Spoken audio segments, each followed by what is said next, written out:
Good morning and welcome back to another episode of Business Beyond the Beach, our Miami Beach Chamber of Commerce talk show in partnership with our friends here at Miami Community Newspapers. My name is Brittnie Bassant. I'm the president and CEO of Miami Beach Chamber of Commerce, and today I have with me Mr. Jeff Greene.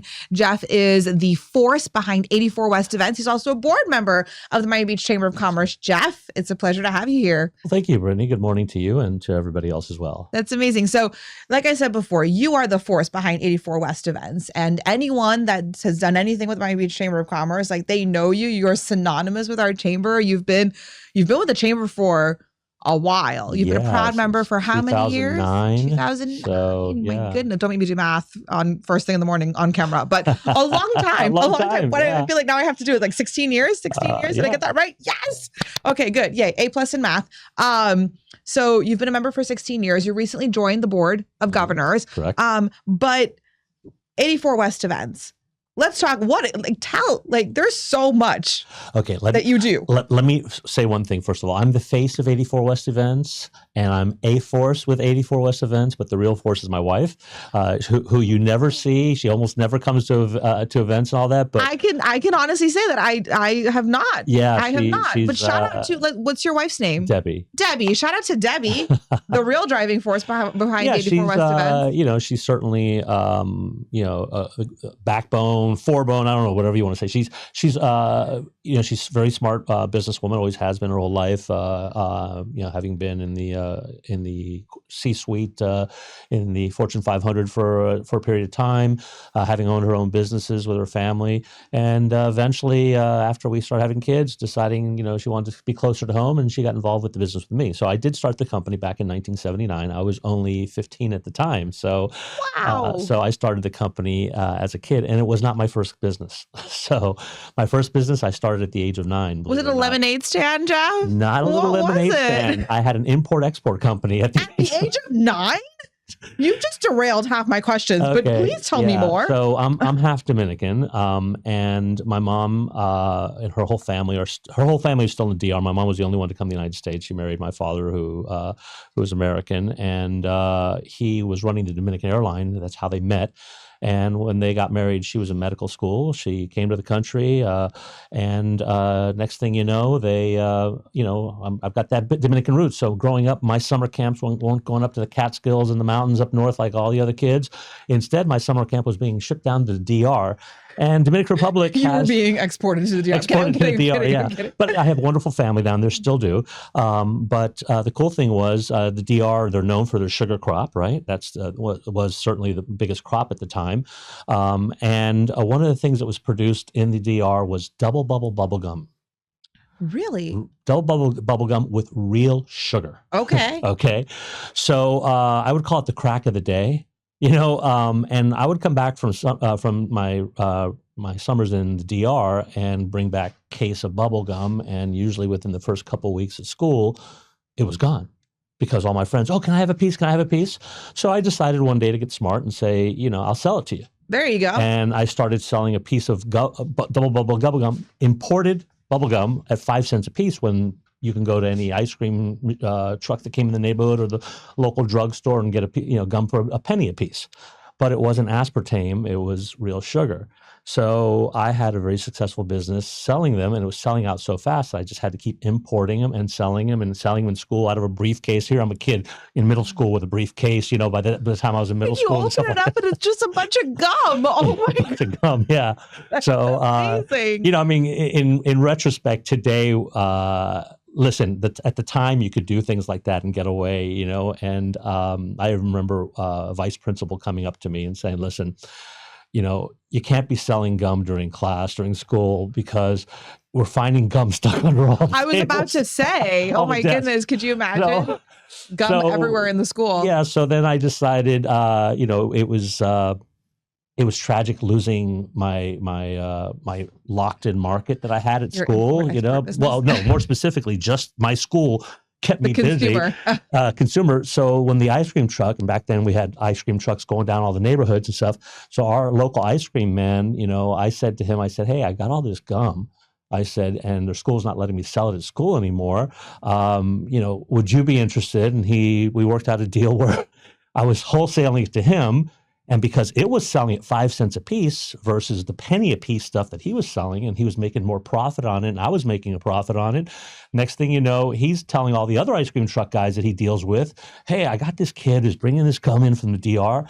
And in 1 year, I made $12,000 selling bubble gum. That is incredible. And you used that $12,000 at the age of 15 No, to actually, start 84 West events. No, that wasn't the case. My parents really didn't want me spending my monies. And when I started in the DJ business, how I got into it was my parents danced, and that's how they met. My father was 6'6" and could dance a merengue better than most Dominicans. But is that how 84 West events started? Was through just DJing first? First, we were a DJ company. Okay. Actually, our corporate name still is what it was back then.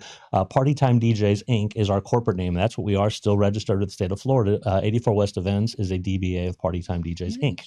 So yeah, it's still the same corporation. So your parents were dancers, and my parents loved to DJ dance. for them while they had dance parties? No, we were, as a family, we all learned how to dance together. I mean, merengue, salsa, of course, American dances and things like that. My parents just loved to dance. My father met my mother at a Valentine's Day party. He was the best dancer in the room, and he wasn't even a Dominican. And my mom, growing up Dominican, she could dance, and she's, 5'3". My father's 6'6", and they got married 6 months later. So she was at the end of medical school. He came home, and he was running the Dominican airline, but came home and ended up going to law school at UM and becoming an attorney, specializing in aviation because that was where his passion was. And rest is history. We all learned how to dance, and next thing you know, my sister and I were dancing in competitions when disco was hot. We were the first teenagers on a show called Dance Fever with Denny Terrio.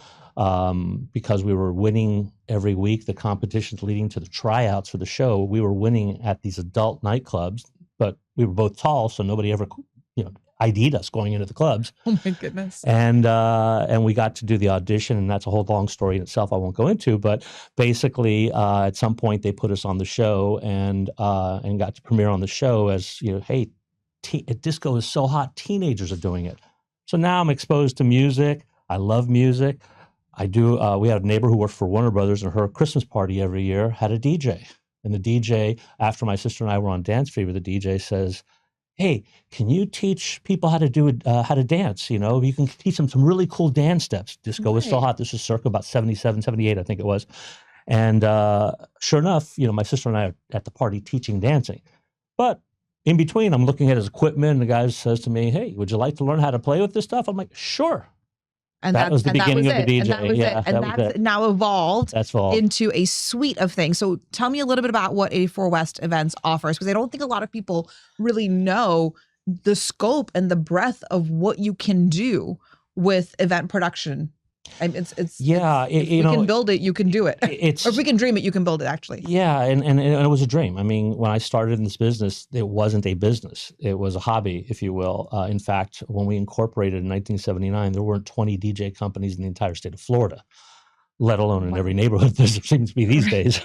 But yeah, I started DJing, and that was where it was for many years. We got into doing things like lighting in the mid '80s, and doing sound, because in the early part in the '80s, if you will, DJs weren't the choice. People hired bands and orchestras for their events or weddings. Weddings still are today the largest single type of event. There are more weddings than all other events combined, but.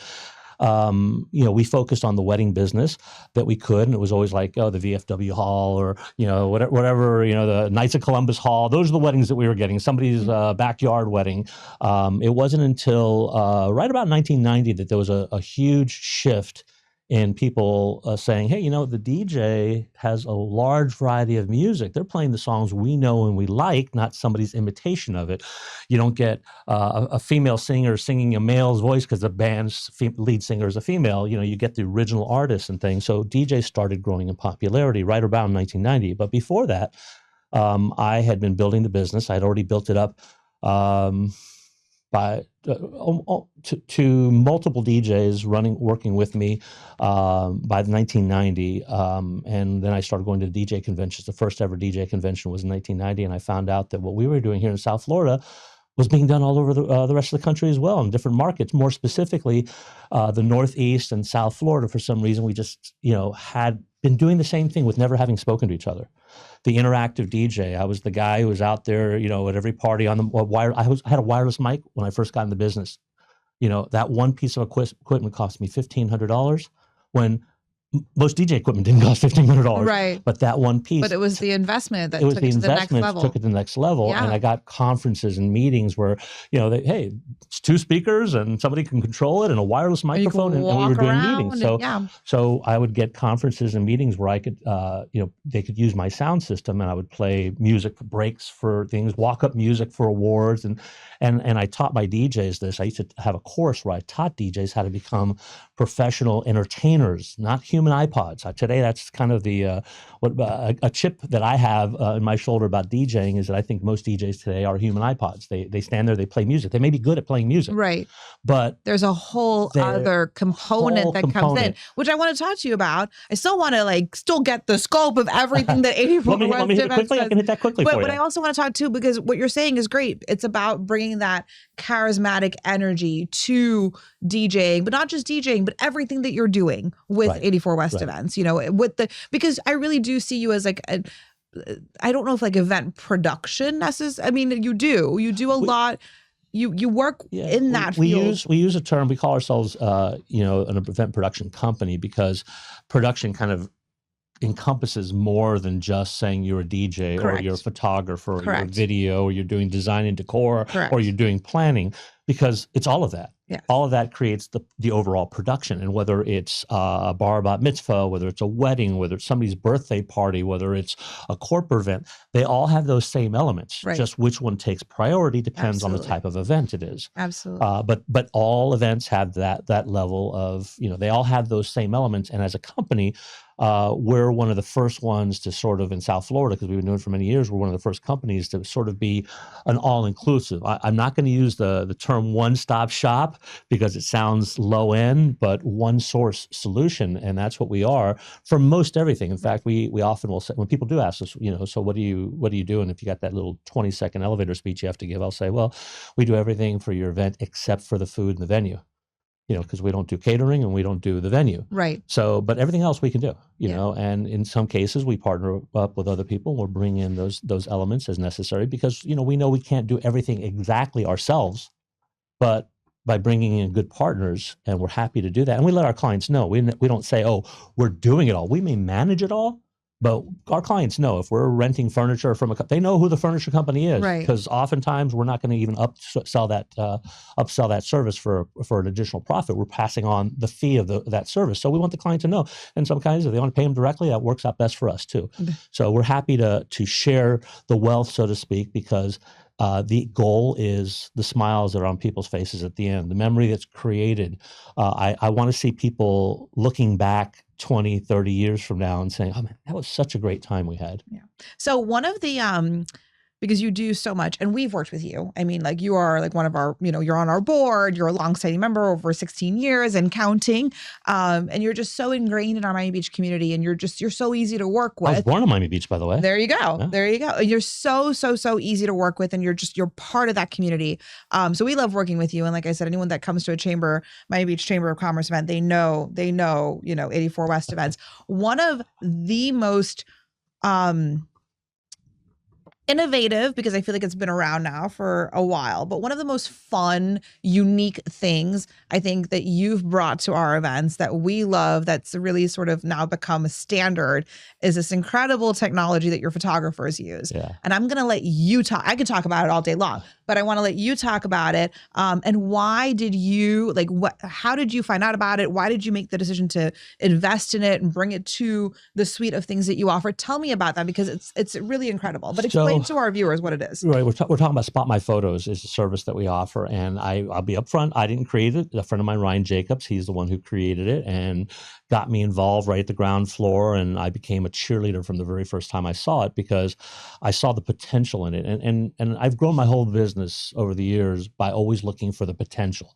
I will make investments on things before people want to use them and discover that, like LED video walls, I made investments before most people did because I knew that there would be a potential for that. And sure enough, that's become the hot trend, LED dance floors, things like that, and so many other tech.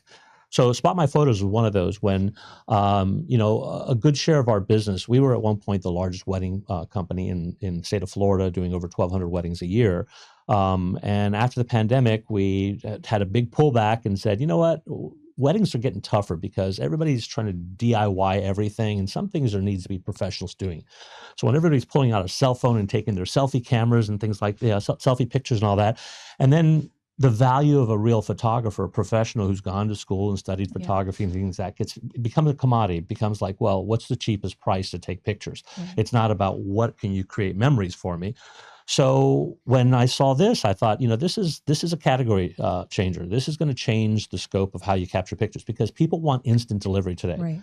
They're less concerned about how beautiful the picture is when you have filtering technology in your phones today that's incredible. They're more interested. They're going to edit themselves anyways to their own aesthetic. Exactly. Absolutely. So, but getting it as fast as they can is sort of the dream for most people. Yeah. So what this technology, when I first saw it, my thought was, well, what if we would go out and we would do an event and nobody had to pull their phone out?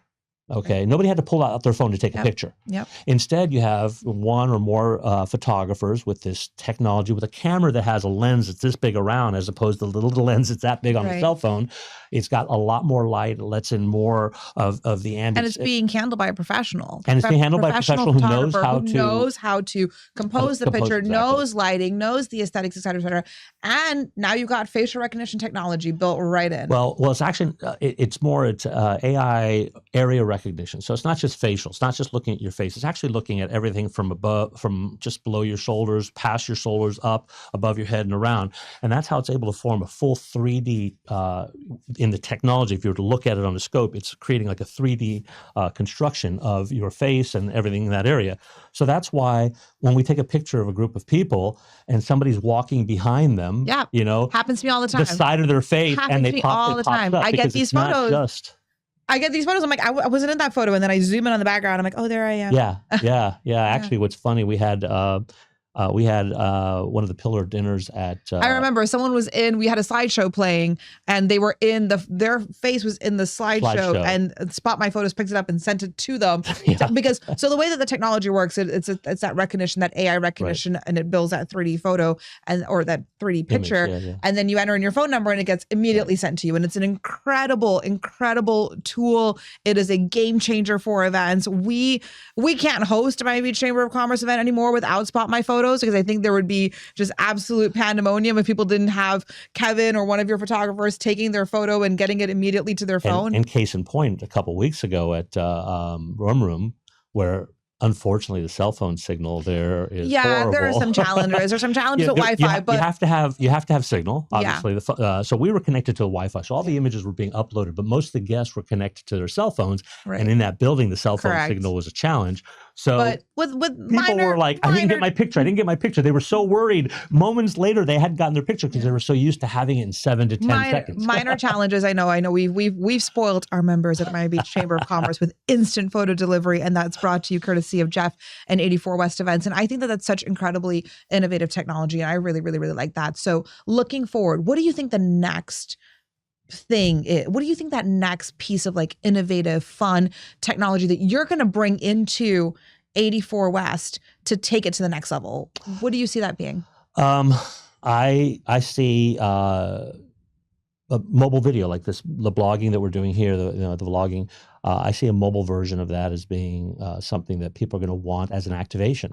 So, and we've already done it like a couple of times. Podcasting. So, an activation, for people who don't know, an activation is something you do to get people engaged in your affair. And some activations are also created to capture data for the sponsors, and others are just to keep your body in there doing it. Photo booths are a great example of how activations have taken off, because you can use a photo booth in so many different ways, and you're capturing data so that the sponsor has something to be able to follow up with the people, which is true also with Spot My Photos. It has that ability as well. Most people don't use that, but it has that ability. The other thing, though, is I see, and we've done this a couple of times where we've used multiple cameras, but the technology's gotten better to be able to do this, where we can literally go in and create like a temporary studio and have people do testimonial videos, whether it be just for fun for an event, or whether it has a purpose. Here's a product. We're selling this product here. What do you think about this product? And right there, they can capture it, and then they can take that the content and they can create content on the fly. So let's call it creating content, but with a purpose. All content is created for a purpose, so to speak, but when you're doing it in this case as an activation, then it's really focused on we're only trying to get a message out, and we're trying to get as many people to give us the message the way we want it. So, you record 100 in a conference, you record 100 testimonials, and you use 5, but those 5 can make all the difference in the world. So, but you still want to do it. And you have that content. But then if you're using that as an activation, you have that content to use it like future dates, which is incredible. Exactly. You don't have to use it all one time. Absolutely. Exactly. And I think that's amazing. So I see that as being a big thing. And then so we're then creating a set, and that goes back into our design and decor department, where we're designing the set in order to do that, because it has to be something mobile. And we've done it with backdrops that just look like they were 3-dimensionals, and we've done it with things where we rent furniture from some of our furniture rental partners to bring in to create a full 3D set. Well, that's another I think product or service that our viewers can take advantage of with 84 West events. I mean, there's really, truly, if you can think it, Jeff and his team can probably do it, or find you the person that can do it when it comes to event production, or now even, some like activations, mobile vlogging, et cetera, et cetera. Jeff, you and I can talk for hours. It's been such a fun conversation with you. I've learned so much about you that I didn't know. And shout out to Debbie again for being really the force, like you said, the force behind 84 West, and you were the face and the force. Our last question, just to kind of close out the show, is if you could go back in time. I mean, you've done so much, from the age of 9 with your import-export business, and, starting another business at 15, et cetera, starting 84 West events, or starting DJing at 15. If you can go back in time to your younger self, what advice would you give him? I would say parents encourage your kids to just be free and open-minded, and be open-minded parents. I had 2 parents who were professionals who kind of early on were like, well, you're going to be a doctor or a lawyer. Which one do you want to be? And then I found music and an interest in that. And instead of, hounding me, I mean, as long as I went to college, they were cool. But it wasn't about, they wanted me to find my voice. And I was passionately pursuing this from a young enough age. Like I said, I already started a couple businesses. I had proven myself prior to that I could do things, and my parents knew that they could just trust that I would do what worked for me, and they always supported me. So for parents, support your kids when they have a cool idea, and let them be creative. Let them be wildly creative, because you never know what's out there, and encourage them, participate with them too. My parents, we did a lot as families, as kids. I kind of wish I did more of that type of stuff that I grew up in doing. The nature of this business is most of our business is the weekends. So a lot of weekends I didn't have with my kids as much as I did weekdays. I had time I could take with weekdays, but then be after school with them and things.